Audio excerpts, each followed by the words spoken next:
Hello everybody, welcome to my channel. This is a pathology video on respiratory pathology. The topic is bronchiectasis, mainly covering the etiopathogenesis of bronchiectasis. This is by Dr. C.S.B.R. Prasad, Professor of Pathology, Sri Devaraja's Medical College.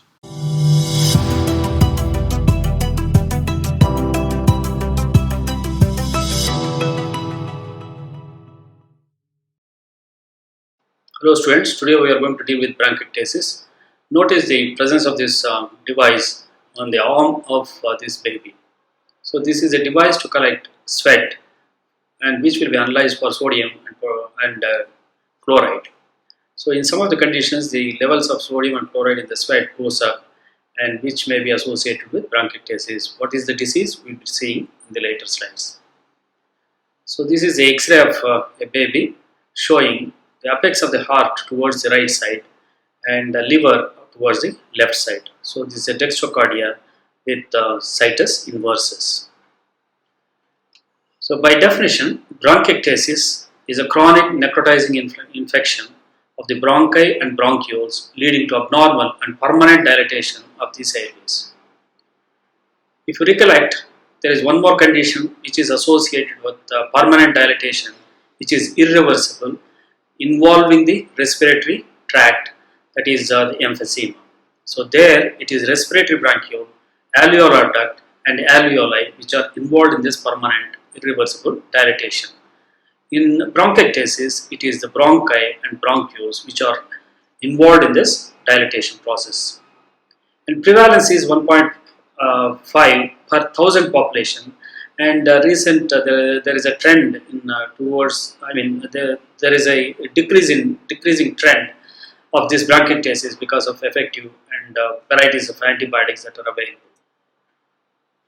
Clinical features are very typical in bronchiectasis. The patient will have productive cough, which is usually associated with fever, and this sputum is voluminous and foul smelling. So this is very important point. So copious foul smelling sputum is the typical feature that is seen in bronchiectasis. In addition to that, this is the permanent dilatation. Again, I want to stress that there are some conditions wherein bronchi and bronchioles are temporarily dilated. This includes the bacterial and viral pneumonias, but they are all reversible dilatations. And if you look at the causes for bronchiectasis, bronchial obstruction, congenital or hereditary conditions, and necrotizing pneumonias forms a major chunk. Coming to individual causes like bronchial obstruction, any tumor, foreign body, or any thick viscid mucus which is coagulated and causing obstruction. So if you recollect bronchial asthma, where there is a thick tertiary sputum which can cause obstruction to the bronchial tree. And here on the right side, the image shows the bronchial cast of this thick tenacious sputum. On the left side, you can see that bronchiole with a tumor protruding into it. Usually, this is the typical presentation of the carcinoid tumor occurring in the lung.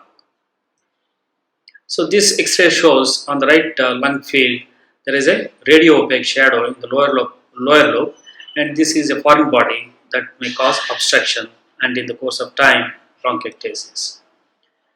This is the CT image of a lung tumor which is protruding in the right mainstem bronchus causing obstruction. So this is also a cause for obstruction and which may be associated with later development of bronchiectasis. So any hypoxic conditions may result in this type of enlargement of the terminal phalanx known as clubbing. So bronchiectasis may also be associated with clubbing in the patients. And another typical feature is of bronchiectasis is the three-layered sputum. So if you allow the sputum from bronchiectatic patients to stand for a while, it produces three layers. Bottom layer is the pus or neutrophils, all other inflammatory cells will settle to the bottom, and the middle layer is a clear layer and top layer is a frothy layer. So this is typically seen in bronchiectasis. So bottom layer rich in neutrophils and inflammatory cells, middle layer very clear fluid, and on the top layer is a frothy fluid. So moving on to the other causes for bronchiectasis, congenital or hereditary conditions, wherein you will see the cystic fibrosis. Congenital bronchiectasis, it is by birth, it is abnormally dilated and immunodeficiency states, and some diseases affecting the ciliary motility, which group under immotile cilia syndrome and cartaginer syndrome. Necrotizing pneumonias also can cause bronchiectasis by producing inflammation, associated fibrosis, and this fibrous tissue or fibrosis pulls the bronchial wall so that there is abnormal permanent dilatation, which is usually seen in tuberculosis and staph infections, or also other varieties of infections that can occur in the lung. Thanks for watching. Please subscribe by clicking the button subscribe.